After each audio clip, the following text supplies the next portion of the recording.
This channel is supported by Truefire. Truefire is an online library enough, you can get the Truefire All Access Pass for as cheap as they ever do it, the $99 thing. So just jump and do that if you're looking for the best price you can get Truefire All Access for. So, Sire sent me 3 of their new guitars. I've done videos on them individually, and honestly, I was not necessarily expecting Sire to have maintained this level of quality since they came out, which was like, what, 4 or 5 years ago. There's been a few kind of changes that I was a little bit, you know, like, what is that all about? So, I guess the first thing is, like, the first batch you'd expect that they need to be pretty good to make a splash, and then, you know, Andertons and folks like that kind of started singing their praises, and then it's kind of like, well, okay, well, are they able to maintain, like, a decent level of quality over the years?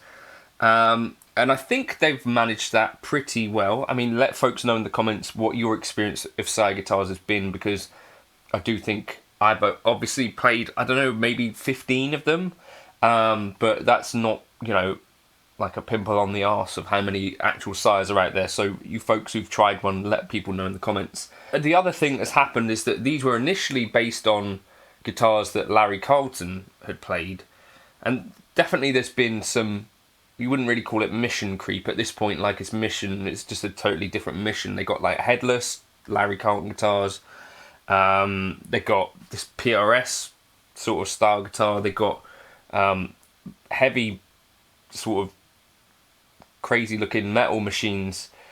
So definitely I think things have changed, but in this video I kind of wanted to look at these guitars first of all for their core offering, which I think like the T7 and the L7, it's not an L7, S7, I think like the main things that we're going to be looking at Sire for, right? And I presume these are their best sellers, because this is like an S-type and a T-type. But also, what I wanted to check out was, you know, just how these sound compared to each other and sort of rank them.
So one of the things that I would mention first of all is weight. So these are just shy of £8. Now, in an ideal world, if I was spending a lot of money on a guitar, I would want things to be selected slightly lower weight than that. Now, I appreciate that these are guitars that are around the sort of £600 mark, and these are going to vary, you know, even amongst expensive guitars like Sires or Fenders. You know, £8 is just about average for a Tele or a Strat.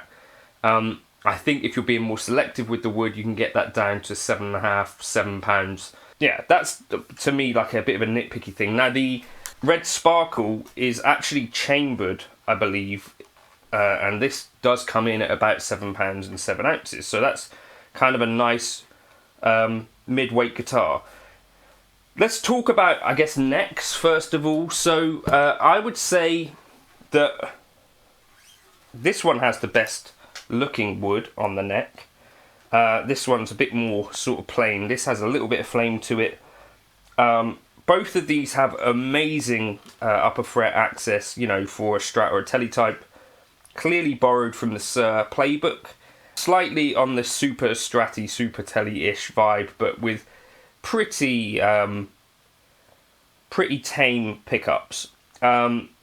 Both of these have a really good fret job. This one is very, very tidy, and to be honest, this fret job to me looks like it could have been done or would suit like a very much more premium guitar. So this guitar, I think, in terms of fit and finish, beats them all. That's the S7. I'm very impressed with that. The only thing that out of the box needed some adjustment was the intonation. So I don't know why that was, but yeah. I'd also say that the upgrades that they've done here, there's a mixed bag for me. So compound radius, I'm not sure that I needed that. So it's 9.5 to 14 inch. To me, 9.5 all the way works on a custom shop. I wouldn't mind that here either. But again, this compound radius is what Sire tend to do in it. The stainless steel frets, I really like that as an idea, because if they're done well, it's going to mean that this is a guitar that is almost maintenance free. And other than that, one addition is the lumen lay dots. Now, I also, the chap at Sire did say that some of these changes to these models were based on what people had said, and said that they wanted. So whether that's stainless steel frets or compound radius, maybe they must have said that. Also, it seems like Sire have been working on some sparkle finishes, which I really like. Now, the best neck for me, feel-wise in the hand, it's actually on this PRS because it's a little bit chunkier.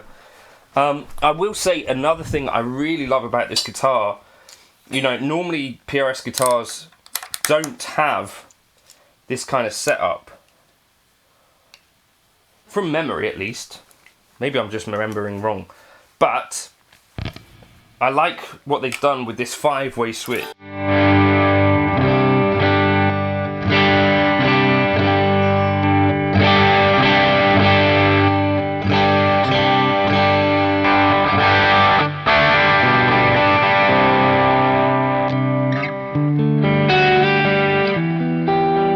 So if this was a DGT, for example, you'd have a 3-way switch somewhere around here, which to me a 3-way switch is just not, doesn't feel as natural to me as a 5-way. But you'd also have a push-pull to get the coil split stuff, whereas here you've just got your position 2 and 4. That to me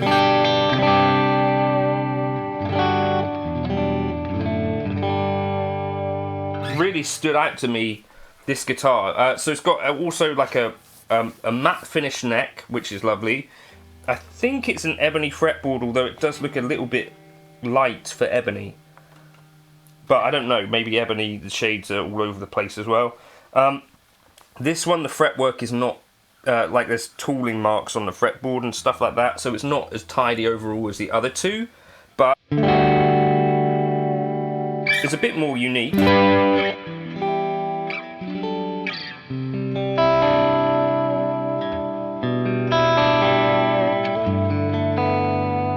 It also has the PRS scale length thing going on, where it's between the Strat and a Gibson style scale length. So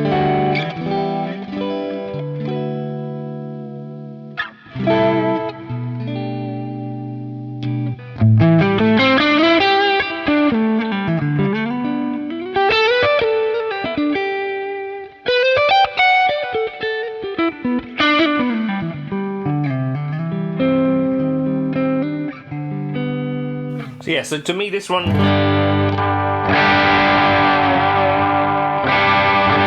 has the most grown-up neck.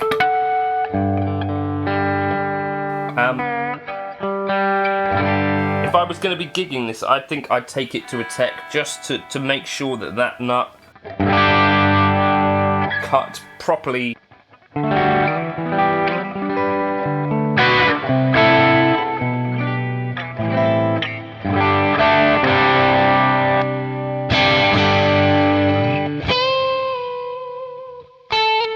Because it is a floating trem, and yeah, for me, those are not the most stable trems unless the nut is very well cut.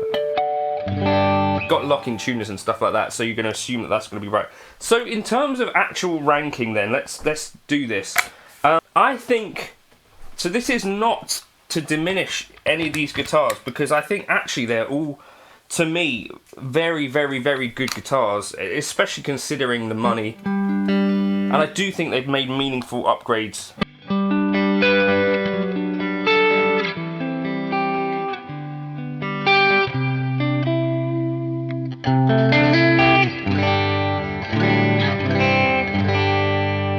I think I'd rank this one as my number 3, just because I think the other two guitars have slightly more going on in a couple of ways, just slightly more unique.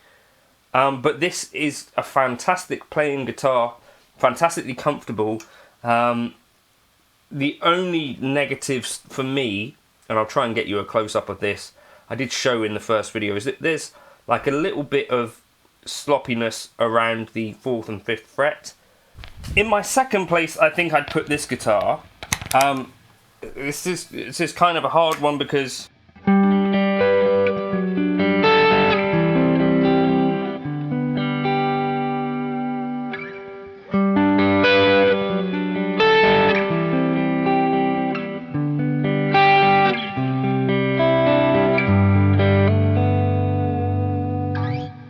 I do think there's actually some things about this that would for me mean that I think more comfortable gigging in this than a PRS in some cases, like the DGT with the 3-way switch.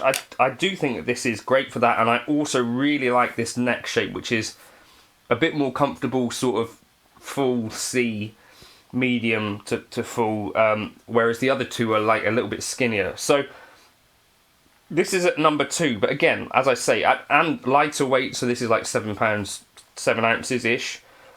Chamber mahogany, a great looking sparkle finish.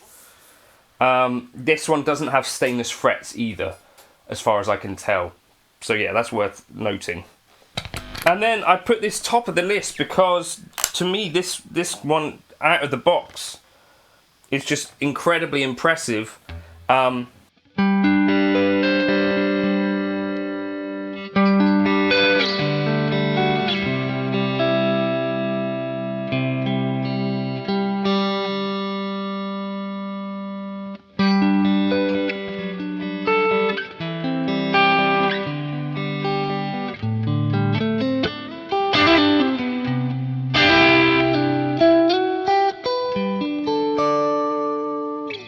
Again, to me, a floating trem would not have been my absolute number 1 choice. I think it could be a safer choice to go for a 6-point trem here, so that you could deck it.